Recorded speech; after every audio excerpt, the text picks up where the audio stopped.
kacarita datan obah datan musik datan kawiyos sambate Prabu Puntadewa kaperwasa dening Sardula kamangsa nganti dedel duel daginge amung rikala semana kandhek Sardula Denira Arsa merjaya kelawan Prabu Puntadewa karana mulat ilining ludira wijiling getih saking angganira Prabu Puntadewa wujude putih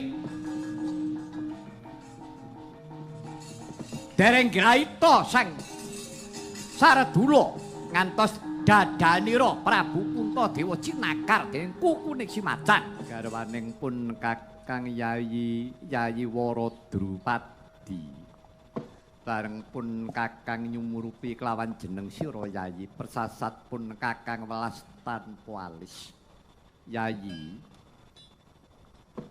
ing atase sira iku mawat majaning ratu Paman Prabu Pancalaradya Paman Prabu Drupada sak suwene Siadi dadi garwaning pun Kakang durung tau ngenyam kanikmataning kamulyan malah pun Kakang keblandanging juranging kemaksiatan pun Kakang kesengsem kesukan dadu temahane bondo donya negara Ngamarta mamprung ludes keles tanpa tabet nganti jeneng sira Yayi kasempya ing aradan kawengisaning para Pandhawa nggone kasengsem marang maksiat mau malah dina iki Siadi tak paringi kamardikan apa Siadi kundur dhisik bae marang negara Pancala ngentenana purnaning pun Kakang nggoning pun Kakang nindakake dharma ngalas suwene 12 taun yen to pun Kakang wis paripurna pun Kakang daya-daya sowan marang Pancala mboyongi kelawan jeneng sira Yayi Drupadi Nuwun cimacesemban kula sinuwun pepunden kula sinuwun kula sampun prastya gesang kula anggen kula nglampahi bebrayat kadidine lepasing ponang jemparing luput pisan kena pisan kula mboten badhe angewahi menapa ingkang dados prastyaning manah kula nadyan to rikala semanten kula sampun dipun wirang-wirangaken kaliyan Dursasana nanging sinuwun lebeting batos kula mboten wonten ingkang kula suwitane kejawi namung paduka sinuwun Sri Puntadewa telasan kadang paduka para Pandhawa nadyan to manjing lak-lakaning naga kula mboten saged kantun sinuwun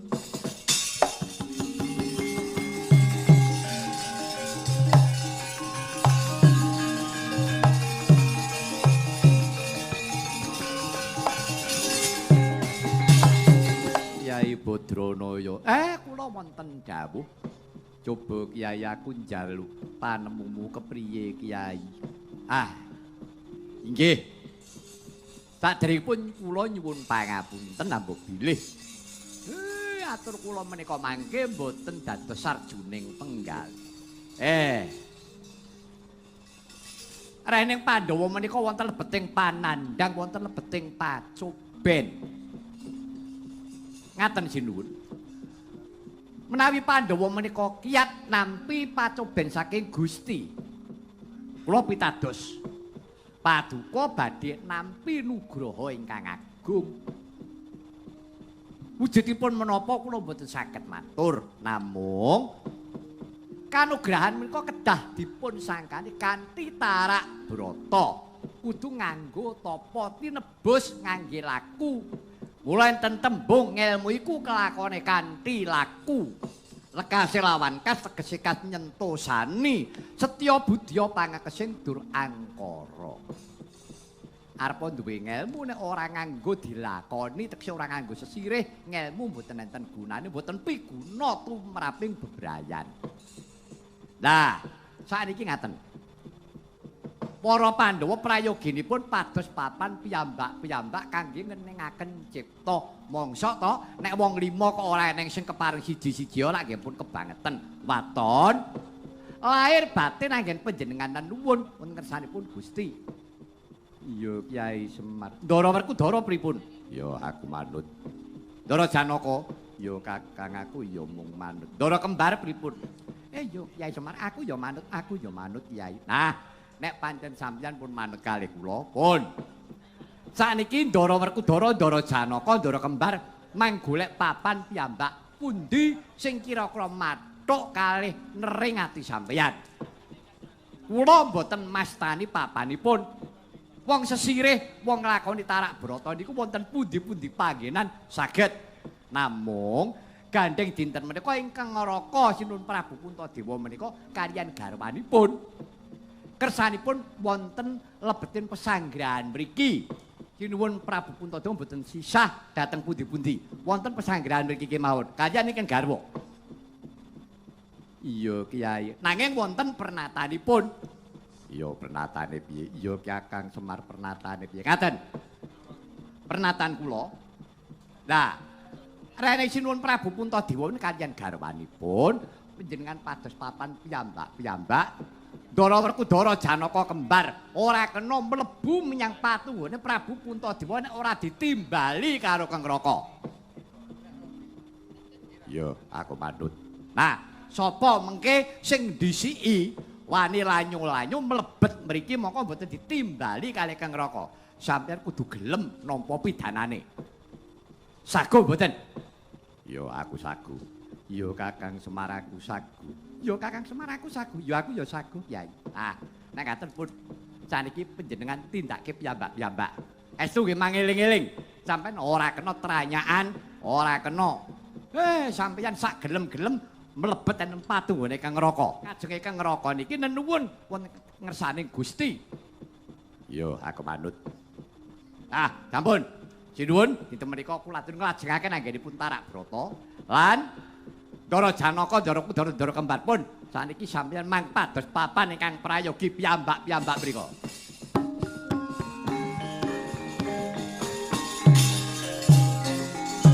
Nyat langen ing kalangyan agelar pandamontar.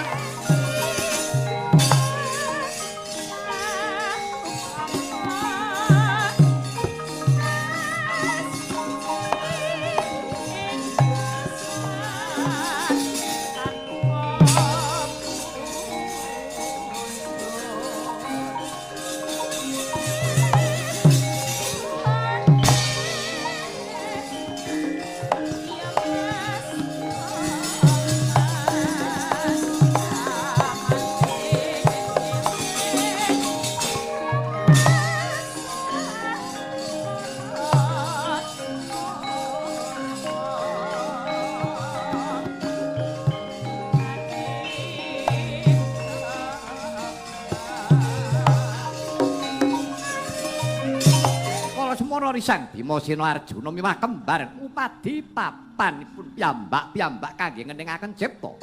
Ucap rene madyaning wana kami alas gong liwang liwung wreksa gurdom yang mandira tepung maru gunung. Panging kekayon sambung sumambung katempuing angin pating jerot pating gretot suarane anggegirisi. Rikala semana wonten salah satunggiling buron ingkang lumajar nenggih kidang denoyak lawan macan.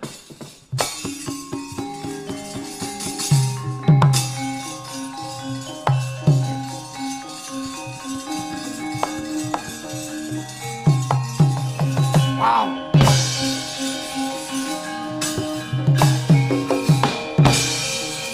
Oh. Wow.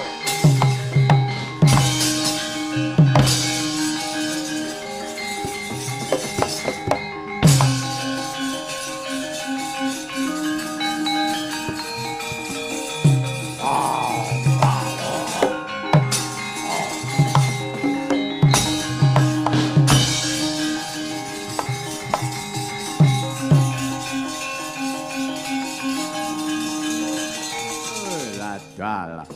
weteng kuluwe ana wujuding kidang. Tak oyak playune kebuat bantere ora jamak. Yo. Nyandi playumu. Kidang pancen kowe wis kinudratake kidang dadi pangane macan. Mlayu mencolot dikaya ngopo? Candak dadi panganku kowe ha.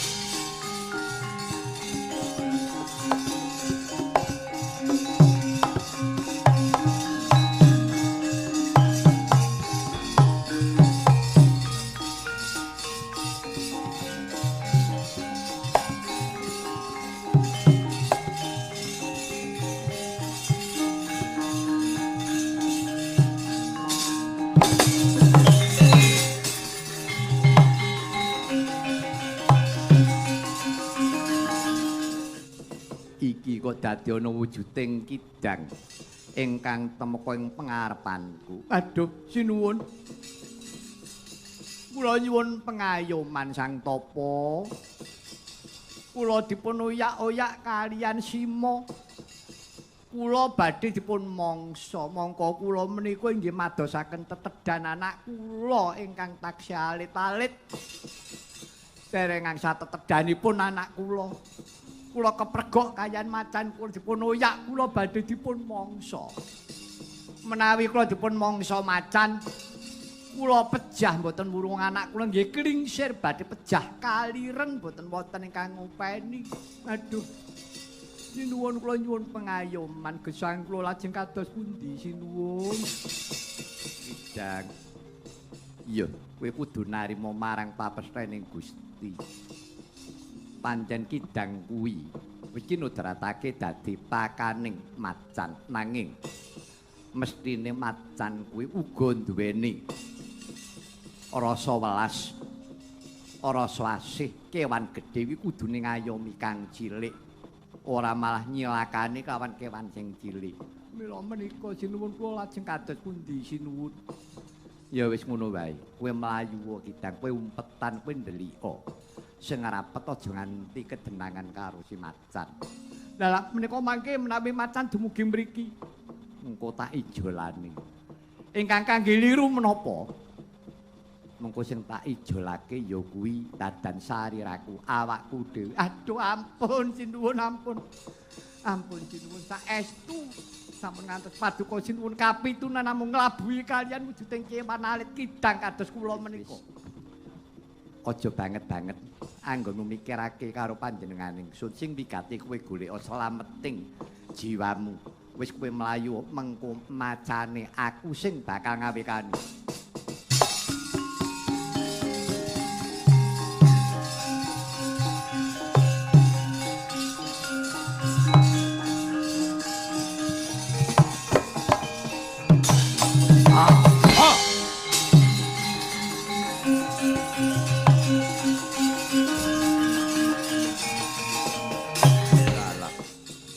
Iki ana satriya sing tarak brata kowe sapa? Kowe takon marang aku, kekasihku Sri Puntadewa. Kowe Puntadewa? Ya pancen mengkono. Sardula piye? Ana wigati apa dene? Kowe mlayu-mlayu tekan pengarepanku. Aku goleki buronku. Buronmu sapa? Buronku wujuding kidang. Mlayu umpetan nang kene. Tak gledah papanmu dina iki. Upamane ketemu arep mbok kapake. Kidang dadi panganku. Ya wis saiki ngene wae. Macan, kowe aja nyikara kelawan. Wujuding kidang upamane kowe tak wenehi liru piye. Aku arep mbok ijoli. Iya, ijole kewan apa? Ora tak ijoli kewan. Aku golek kewan ya tangeh lamun bakal entuk kewan lan kakean dosa. Malah dina iki sing tak sramakake uripku sak putuhe. Yen pancen kowe gelem tak ijoli jiwa ragaku, aku wae panganan. Wah, dadah.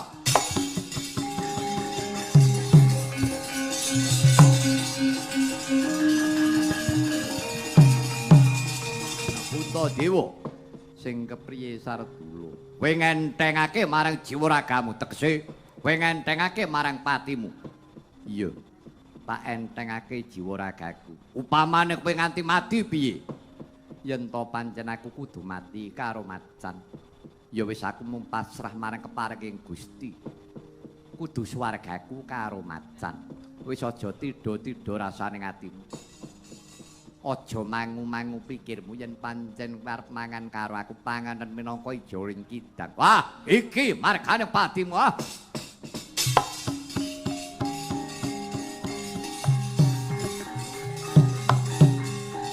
Ah. Ah.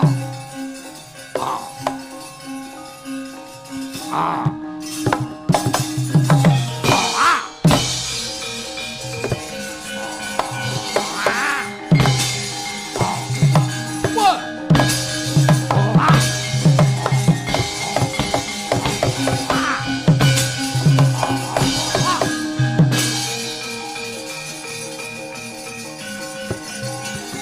Kacarita datan obah, datan musik, datan kawiya sambate Prabu Puntadewa kaperwasa dening Sardula kamangsa nganti dedel duel daginge. Amung rikala semana kandhek Sardula Denira Harsa merjaya kelawan Prabu Puntadewa karana mulat irining ludira wijiling getih saking angganira Prabu Puntadewa wujude putih. Dereng graita sang Sardula ngantos dadanira Prabu Puntadewa cinakar dening kukuning si macan nganti dedel duel. Samono nganti ketingal manahe ketok atine Puntadewa jebul atine ya putih wujude. Mandhek mangu wujuding macan. Kendel denira mrawasa kelawan Prabu Puntadewa. Danguning dangu icaki nedhepake wujuding Sardula. Badatine wujud Sang Hyang Bathara Darma.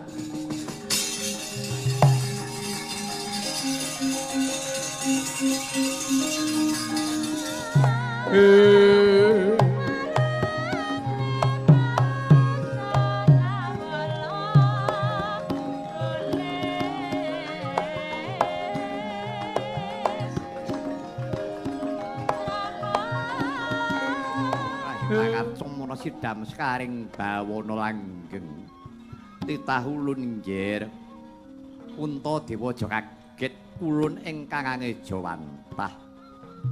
Aduh pukulun sarawuh paduka pukulun ngaturaken sumengkeming pangabekti kula mawan-wan tumugi konjuka pukulun Sang Hyang Bathara Darma. Iya ya. Puntadewa pangabekti nira ulun tampa akarya suka marwatan yasulun. Semanten ugi kula pukulun ngaturaken sumengkeming pangabekti kula mugi konjuka pukulun. Ya Nini Drupadi banget panarima ulun dene kita ngaturake pangabekti. Nggih Puntadewa. Wonten timbalan iki ngadhawuh pukulun. Bombong arasan Tias Ulun sakwise jeneng ulun mulat marang Lekasira anggonira darbi adek-adek ingkang jejeg nganti jeneng sira ngrilakake pati uripmu minangka nglironi kelawan wujuding kidang kang denoyak macan. Kawruhana Sardula iki mau sejatine dumadi saka jeneng ulun. Ulun mung kepingin neter kaya ngapa sentosaning budinira. Sakwise jeneng ulun nyumurupi pribadi. Bombonging Tias Ulun tanpa upama kulup. Dina iki kaya wis winanci kalamunta jeneng kita kudu antuk nugraha peparinging Sang Hyang Jagat Girinata ingkang lumantar jeneng ulun. jeneng ulun kadhawuhan matedhake Nugroho. Wujuding pustaka Jamus Kalimasada. Pustaka Jamus Kalimasada mau. Werdine ora ana kang wajib sinembah kajaba mung Gusti ingkang ngakarya jagat miwah utusane. Karana ya mung marang panjenengane nggonira manembah kelawan utusane mau. Sira pitaya kanthi jroning atinira tanpa tidha-tidha. Iku ingkang anjalari manungsa bisa ayem tentrem weruh marang sejatining panembah. Mekaten pukulun. Iya nggih. Kajaba saka iku ana maneh ingkang nyebutake jimat Jamus Kalimasada. Kuwi tetembungan Jamus Kalimasada. Kali Mahasada. Tegese jroning pustaka mau ana piwulang usada limang prakara nanging dudu laraning raga nanging laraning rasa. Wong gelo, wong serik, wong drengki, srei, wong jail lan metakil iso diusadani kanthi Jamus Kali Mahasada utawa Kali Maha Usada. Mekaten pukulun. Iya, iku loro-lorone kena sira anggo paugeran adek-adeking uripmu nggonira manembah marang Gusti kang ngakarya jagat. Inggih, pukulun. Andadosaken bingahing manah kula pukulun sak sampunipun paduka pukulun. Nedya maringaken nugraha dhumateng jasad kula ingkang sinebat pustaka Jamus Kalimasada. Puntadewa wonten dawuh. Tak rasa tak kira kalamun sadurunge sira wis kedurungan jimat Jamus Kalimasada kowe ora bakal keblandang marang kemaksiatan wujuding kesukan dadu. Anane sira keblandang kesukan dadu karana sira durung kedurungan jimat Jamus Kalimasada. Mula nganti tuwuh tandha pitakon Puntadewa ku duweni pusaka jimat Jamus Kalimasada kapan nggone antuk. Ayo dina iki kulup weningna ciptamu menepno rasamu. Jimat Jamus Kalimasada bakal tak panjingake ana angganira kulup.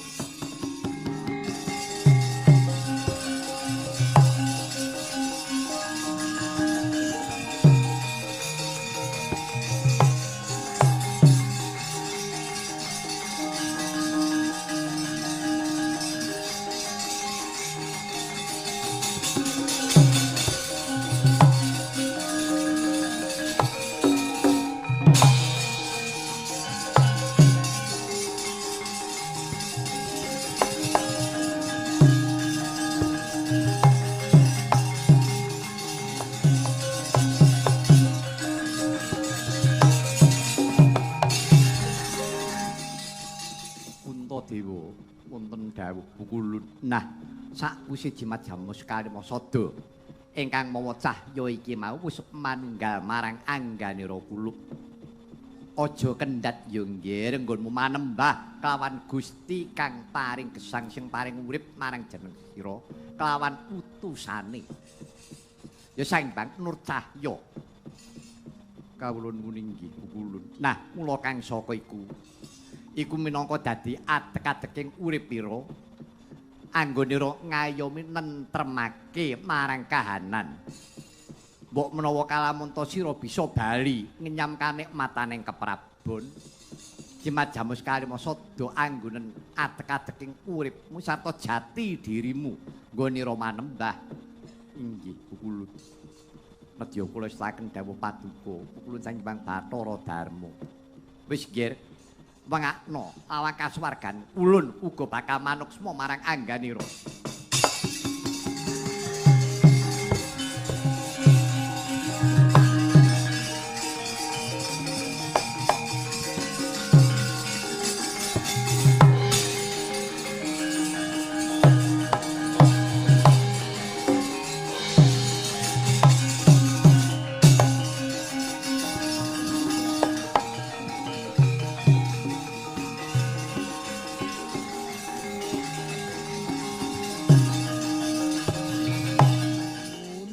manah kula tanpa pindhan sak sampunipun paduka sinuwun nampi nugraha.